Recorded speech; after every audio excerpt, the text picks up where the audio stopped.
सेनापति, दोपहर होने को आई है, लेकिन आज एक भी शिकार नजर नहीं आया। लगता है हम जंगल के काफी अंदर आ गए हैं। जी महाराज, ये इलाका कुछ अनजान सा लग रहा है। हमें सावधानी बरतनी होगी।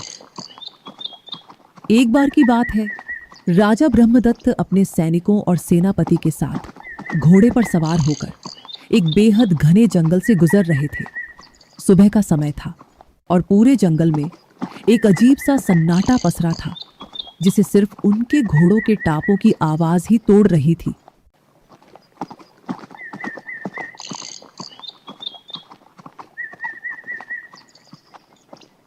पकड़ो, पकड़ो, देखो एक राजा आ रहा है। इसके गले में सोने की माला है। इसके पास बहुत धन है। लूटो, लूटो, जल्दी आओ, वरना ये भाग जाएंगे। यह क्या? एक पक्षी ऐसी भाषा बोल रहा है? ऐसे कैसे हो सकता है? महाराज देखिए, डाकू हथियारों के साथ हमारी ओर दौड़ रहे हैं। यहाँ रुकना खतरे से खाली नहीं है, भागिए। तभी अचानक पीछे से डाकुओं के भयानक चिल्लाने का शोर सुनाई देने लगा। डाकुओं ने उन्हें चारों तरफ से घेरने की कोशिश की।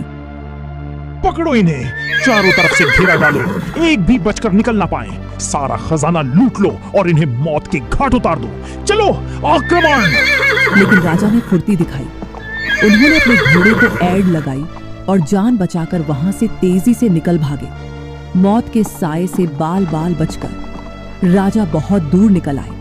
भागते भागते काफी समय बीत गया।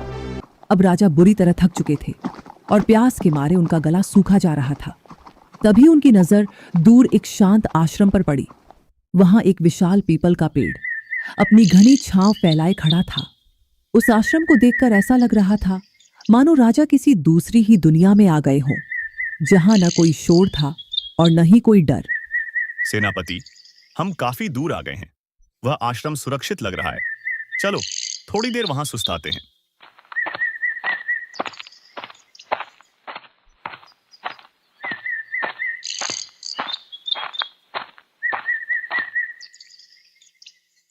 प्रणाम राजन, इस पवित्र आश्रम में आपका स्वागत है। आप बहुत थके हुए लग रहे हैं। कृपया अंदर पधारिए, ठंडा जल पीजिए और कुछ देर विश्राम कीजिए। हमारे गुरुदेव बस आते ही होंगे। क्या? ये तो ठीक वैसा ही तोता है जैसा हमने पीछे देखा था, लेकिन इसकी बोली इतनी मीठी, इतनी तहजीब, ये कैसे हो सकता है? आओ राजन, तुम कुछ परेशान लग रहे हो, क्या बात है? महात्मा, आज मैंने जो देखा वह मेरी समझ से बाहर है। जंगल के उस पार एक तोता मुझे लूटने के लिए डाकुओं को बुला रहा था और यहाँ ठीक वैसा ही तोता मेरा स्वागत कर रहा है। एक ही जाति के दो पक्षी, पर व्यवहार में जमीन आसमान का अंतर। ऐसा क्यों? राजन, यह तोते का दोष नहीं है, यह तो बस संगति का असर है। वह तोता डाकुओं के बीच पला बढ़ा है। उसने सुबह शाम बस लूटपाट, गाली गलौज और नफरत की बातें सुनी हैं, इसलिए वह वही बोलता है जो उसने सुना है। और यह तोता? यह तोता ऋषियों और विद्यार्थियों के बीच रहा है।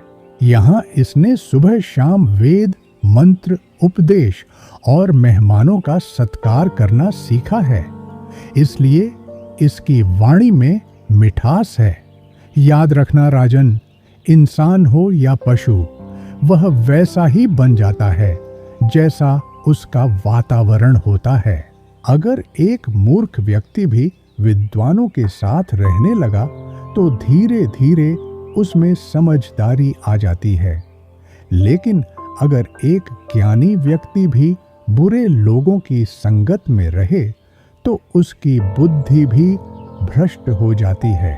आज आपने मेरी आंखें खोल दी महात्मा जी।